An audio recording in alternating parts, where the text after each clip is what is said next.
Hello, everybody. I think I just start. My talk is C.S. Lewis, Revolutionary or Dinosaur, and is briefly what I'm going to be speaking about in my brief talk is Lewis famously described himself as a dinosaur, a living relic of a past age, soon to be extinct. If we look around today, it doesn't look like he's going to be extinct for a while. But the question is, were Lewis and his Inklings friends in his group called the Inklings, a circle of instigators, as someone said, standing against the modern post-Christian world, rather than just a group of friends trying to hold on to a bygone era? In other words, was Lewis a cultural innovator or a dinosaur? Now, I don't know if you're familiar with the Inklings. You've heard a little bit about ink in the previous talk. Inklings is a kind of a pun, isn't it, on spilling ink and having insights. But it was a group of friends, particularly centered around C.S. Lewis. I'm cutting past lots of discussion about how the Inklings are put together. But basically, Lewis was at the center of them in being the life and soul of the party, in a sense. And Tolkien was also a very important member, and others were Charles Williams, who you may not be so familiar with, and various other Oxford dons or professional people, including Lewis's family doctor and his brother as part of the group. So it's very much a mixed bag of people. Now, this group lasted for many, many years. It perhaps started in 1933. I get into trouble with other scholars if I say it definitely was 1933, but it lasted until Lewis's death in 1963, basically.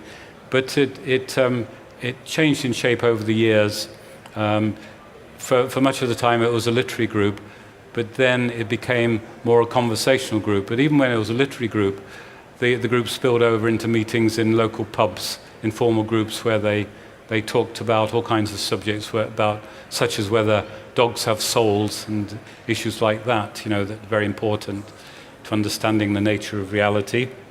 And his group of friends, which, as you know, gave rise to all kinds of books like the writings of C.S. Lewis and of Tolkien, Lord of the Rings, Chronicles of Narnia, C.S. Lewis's science fiction stories, his essays, his broadcast talks on BBC during the wartime, which became the famous book Mere Christianity.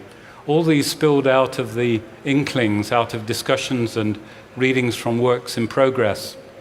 And they go against the modern tendency to regard writers and artists as being in isolation, tormented, isolated souls who do things in private and then share them with the world.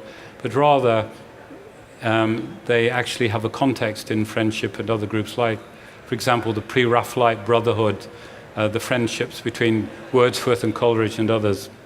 Now, there's two diametric ways of seeing the Inklings. One of them was to see the group as a circle of instigators standing against the modern world, a circle led by Tolkien and Lewis as they did their pioneering work on writing stories like The Lord of the Rings or science fiction or the Narnian stories. And this view was articulated by a very young member of the Inklings, who's barely become a postgraduate at Oxford, called John Wayne, W-A-I-N, not to be confused with another John Wayne. And he described the Inklings like this. This was a circle of instigators, almost of incendiaries, meeting to urge one another on in the task of redirecting the whole current of contemporary art and life. So that was one view of them. Another view of them was put forward in a very influential book by Humphrey Carpenter, which was called The Inklings, and it was a study of the group which was published in the 1970s, and it remains the standard work on the Inklings. Now, according to Humphrey Carpenter, the Inklings were merely a group of Lewis's friends, and he keeps using the phrase keeps asking whether there was, in his words, a common inkling's attitude. But he describes this as non-existent. He describes Lewis as the fox that isn't there. That essentially all the inklings are a group of Lewis's friends and nothing more. They didn't influence each other in any way. Now, since then, there's been a lot of scholarly work on the inklings, which shed doubt on that. And then there's other views which shed doubt on the idea that Lewis and the inklings were a group of instigators. Now, to quote Humphrey Carpenter, he said, "The inklings were a group of Lewis's friends. The group gathered around him, and in the end, one does not have to look any further than Lewis to see why it came into being. He himself is the fox." Now, Lewis, late in life, was offered a very exciting job at Cambridge University. Up to then, he'd been associated with Oxford University. He'd been a don. He'd been a tutor of many students that passed through. But he'd never had the distinction of being offered a chair at Oxford. It was left to Cambridge University to offer him the chair of medieval and Renaissance literature. Now, Lewis chose his inaugural lecture to attack the modern world. And this is when he famously described himself as a dinosaur. So this was a very brave thing to do, where at the point when he was establishing his presence at Cambridge, he was saying that he was representing an almost lost view. And he chose his inaugural lecture to declare the follies of the modern world. He described it as the age of the machine. He described the modern world as post-Christian. He described himself as a dinosaur, a valuable relic. He described himself as an old Western man, an old European man. And he said this new age was in danger of abolishing humanity itself. And he wrote a book later, he'd already written a book called The Abolition of Man, which was not a feminist tract, but was a philosophical essay arguing that humanity itself was in danger of extinction. And Lewis concluded his inaugural lecture, "Where I fail as a critic, I may be useful as a specimen, speaking not only for myself, but for all other old Western men whom you may meet. I would say, use your specimens while you can. There are not going to be many more dinosaurs." And if you're interested, there's a Christian thinker called Francis Schaeffer. I wrote a biography of him.